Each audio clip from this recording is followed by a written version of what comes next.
వి gold trusted gold buyers మీరు తాకట్టు పెట్టిన బంగారాన్ని విడిపించి ఈ రోజు ఉన్న మార్కెట్ ధరకు కొనబడును. ఈ ప్రభుత్వం వచ్చినాక కాంగ్రెస్ ప్రభుత్వం వచ్చినాక ఎంత కుత్సితమైన బుద్ధి అంటే, ఎంత చిన్న మనసు, ఎంత కురుస బుద్ధి అంటే ఆ 40 కోట్లను కేవలం సిరిసిల్ల కాబట్టే పక్కకు పెట్టేసింది. ఒక సిరిసిల్ల మీద పగబట్టినట్టు అట్లా కార్యక్రమాలు. పోనీ బయట అంతా ఏమైనా ఉద్ధరించినా అంటే కొత్తగా ఎక్కడ ఒక పైసా ఇచ్చింది లేదు. ఏమైందా మరి, ఏం చేసిండ్రు సంవత్సరంలో అంటే ఒకటి మాత్రం చేసింది. 1,40,000 కోట్ల అప్పు మాత్రం చేసింది రేవంత్ రెడ్డి ప్రభుత్వం. 1,40,000 కోట్ల అప్పు చేసిండు. పోనీ కొత్తగా ఒక ఇటుక పెట్టిండా, ఒక దగ్గర మోరి కట్టిండా, ఒక కొత్త నల్ల పెట్టిండా, ఒక కొత్త స్కీమ్ పెట్టిండా, ఒక ఆడబిడ్డకు తులం బంగారం ఇచ్చిండా, ఒక్క మన ఆడబిడ్డకు 2,500 రూపాయలు ఇచ్చిండా, ఒక్క రైతుకు 15,000 ఇచ్చిండా ఖాతాలంటే ఎవ్వలకు చేసిందేమి లేదు. బస్సు ఫ్రీ అన్నారు, తులం బంగారం అన్నారు, ఫ్రీ స్కూటీలు అన్నారు, మీకు సిలిండర్ 500కి అన్నారు, కరెంటు ఫ్రీ అన్నారు. మాటలు మాత్రం కోటలు దాటినాయి కానీ చేతలు మాత్రం కడప దాటలేవు. అందుకే ఇలా గ్రామ సభలు పెడితే అక్కడ ఏమి వినబడుతున్నది మ్యూజిక్. కాంగ్రెస్ వాళ్ళను ఎక్కడన్నా దొరికితే తనటట్టే ఉన్నారు. గసంటి పరిస్థితి ఇవ్వాలి. మీరు చూడండి, కాంగ్రెస్ వాళ్ళ మీద కోపం, ఎమ్మెల్యేల మీద కోపం, ప్రభుత్వం మీద కోపం. పాపం ఇలా అధికారులు బలైతా ఉన్నారు. రేవంత్ రెడ్డి గారి ప్రభుత్వం యొక్క అసమర్థ వైఖరి వల్ల, వీళ్ళ చాతగాంతనం వల్ల అధికారులు బలైతా ఉన్నారు. ఎక్కడికక్కడ అధికారులను నిలదీస్తా ఉన్నారు. నేను అడుగుతున్నా, ఒక్కసారి మీరు ఆలోచించమని కోరుతా ఉన్నా. ప్రభుత్వం వచ్చిన కొత్తలో డిసెంబర్ 2023లోనే ఆనాడు 1,06,00,000 అప్లికేషన్లు తీసుకున్నారు ప్రజాపాలన పేరు మీద. 1,06,00,000 అందులో ఏమేమి అడిగినారు? ఒకటే అప్లికేషన్లు అన్ని ఇండ్రి.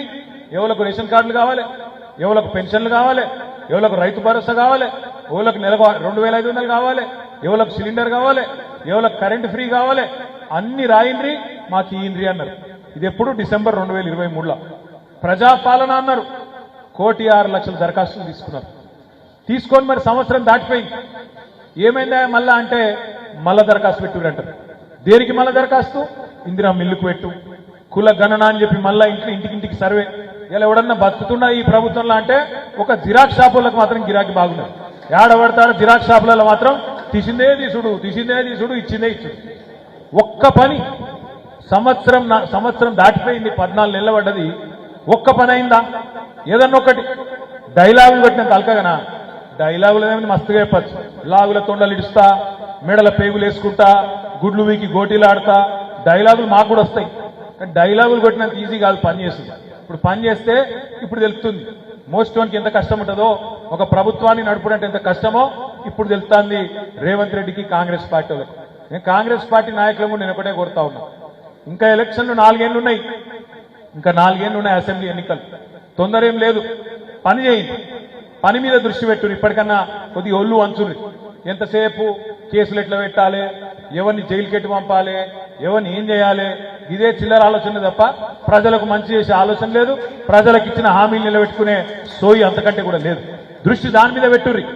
నిన్న మీ మంత్రి చెప్తుండు కదా కుల్లా, రేవంత్ రెడ్డి గారేమో రుణమాఫీ అయిపోయిందని అబద్ధం చెప్తాడు. రుణమాఫీ అయిపోయింది, 100% చేసిన 2 లక్షల రుణమాఫీ అని రేవంత్ రెడ్డి చెప్తాడు. నిన్న వాళ్ళ మంత్రి గారు, ఆయన సహచరుడు, సీనియర్ నాయకుడు దామోదర్ రాజనరసింహ గారు చెప్తున్నారు. ఏం చెప్పిండు? కాలే రుణమాఫీ. ఇక నేను ఈ ఊళ్ళోనే మాట్లాడుతున్నా, ఈడ చారణ మందికి అయింది, 12 మందికి గాలే అని ఖుల్లా చెప్తున్నాడు దామోదర్ రాజనరసింహ గారు. ఓ గిదే నేను అనేది, ఈ మోసమే బంద్ చేయండి. ఈ మోసపు మాటలు, బక్వాస్ మాటలు ఇవి బంద్ చేసి పని మీద దృష్టి పెట్టుండ్రి. సోషల్ మీడియాలో ఎవరు పోస్ట్ పెట్టిండ్రు అని మీద కేసు ఎట్లా పెట్టాలి, పోలీసులకు అదొకటే పని. అసలు పని ఎక్కడ వీకింది. క్రైమ్ రేటు పెరుగుతున్నది, ఆడపిల్లల మీద దాడులు పెరుగుతున్నాయి. మొత్తం హైదరాబాద్ తో సహా రాష్ట్రం అంతటా శాంతి భద్రతలు దెబ్బతింటా ఉన్నాయి. కొత్త పెట్టుబడులు ఏమో ఉన్న పెట్టుబడులు పోయే పరిస్థితున్నది. ఇట్లా పరిస్థితి ఉంటే ఇవాళ ముఖ్యమంత్రి, ఆయన మంత్రివర్గం మాత్రం వాళ్ళు ఇవాళ ఇక్కడ లేరు, గాల్లో తిరుగుతున్నారు. కరీంనగర్కి వస్తే హెలికాప్టర్, సిరిసిల్లకు వస్తే హెలికాప్టర్, నల్గొండకు వస్తే హెలికాప్టర్, గాలి మోటార్లు తిరుగుకుంటా, గాలి మాటలు మాట్లాడుకుంటా ఇవాళ తప్పించుకొని తిరుగుతున్నారు తప్ప భూమి మీదకి వస్తలేరు. రండి, గ్రామ సభల్లో నిలబడండి, మంత్రులు, కాంగ్రెస్ ఎమ్మెల్యేలు, చెప్పండి, ప్రజలకు సమాధానం చెప్పండి. ఏంది మీరు ఇచ్చిన మాటలు ఎక్కడన్నా ఒక్కటి అమలైందా చెప్పండి. 1,67,00,000 మంది ఆడబిడ్డలు ఎదురు చూస్తున్నారు. 18 ఏళ్లు నిండిన ఆడబిడ్డలు మన రాష్ట్రంలో 1,67,00,000 మంది ఉన్నారు. వాళ్ళందరూ ఎదురు చూస్తున్నారు. ఎప్పుడు చాలైతుంది మహాలక్ష్మి, ఎప్పుడు పడతాయి నెలకు 2500 అని చెప్పి వాళ్ళందరూ ఎదురు చూస్తున్నారు. 100 రోజుల్లో ఇస్తామని మీరే చెప్పిండ్రు, మేము అడగలే. మీరే చెప్పిర్రు 100 రోజులు ఇస్తామని.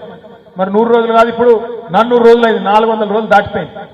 400 రోజులు దాటిపోయినాక ఇవాళ ఆడబిడ్డలను కూడా నేను అడుగుతా ఉన్నా, మా కౌన్సిలర్ ఆడబిడ్డలను, మా తమ్ముళ్ళను కూడా నేను కోరుతా ఉన్నా, దయచేసి 27 తారీఖు నుంచి మీరు మేము మాజీలు అయిపోయినాం, మాకేం సంబంధం అన్నట్టు ఉండకుండా మీరే కొత్తోళ్ళు మళ్ళా వచ్చేదాకా, కొత్తోళ్ళు అంటే ఎవరు కాదు, మళ్ళీ మీరే అవుతారు, కానీ కొత్తోళ్ళు మళ్ళా ఎలక్షన్లు అయ్యి మళ్ళీ ఎక్కేదాకా మీరే కౌన్సిలర్లు అనుకొని పని చేయండి, మీరే ప్రజల్లో ఉండండి. మనకు అధికారం ఒక్కటే పోయింది, అభిమానం పోలే. ఇవాళ నేను సిరిసిల్లలో తిరుగుతుంటే నాకే అనిపించింది, ఇవాళ ఒక 4-5 వార్డులు తిరిగిన, నాకే అనిపించింది మనం అధికారంలో ఉన్నామా, కాంగ్రెస్ వాడు అధికారంలో ఉన్నాడా నాకే అర్థమవుతలేదు.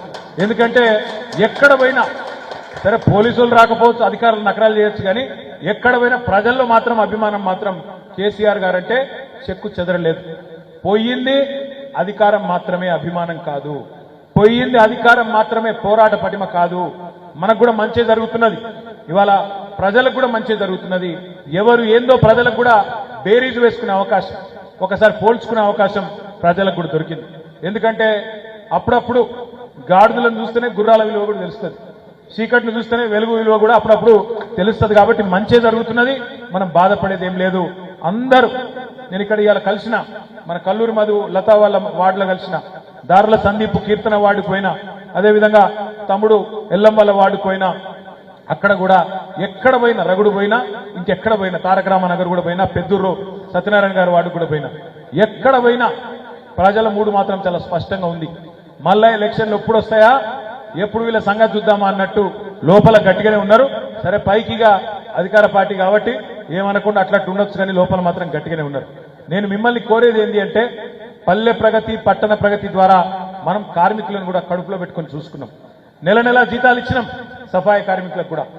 ఏ ముఖ్యమంత్రి భారతదేశంలో సఫాయి అన్నా నీకు సలాం అన్నా అన్న ముఖ్యమంత్రి భారతదేశంలో ఎవరు లేరు, ఒక్క కేసీఆర్ గారు తప్ప. అంత గొప్పగా సఫాయి కార్మికులను కూడా కడుపులో పెట్టుకొని చూసుకున్నాం. వాళ్ళకు కూడా జీతం ఇచ్చినాం, జీతాలు పెంచినాం, వాళ్ళని కూడా బ్రహ్మాండంగా మన ఆప్తుల్లాగా చూసుకున్నాం. అదే మాదిరిగా ప్రతి పట్టణం టీయూఎఫ్ఐడిసి కావచ్చు, జనరల్ ఫండ్ కావచ్చు, ఎవ్రీ మంత్ మీకు టంచన్గా డబ్బులు ఇచ్చినాం. తద్వారా మీకు ఎలాంటి ఇబ్బంది లేకుండా చూసుకున్నాం.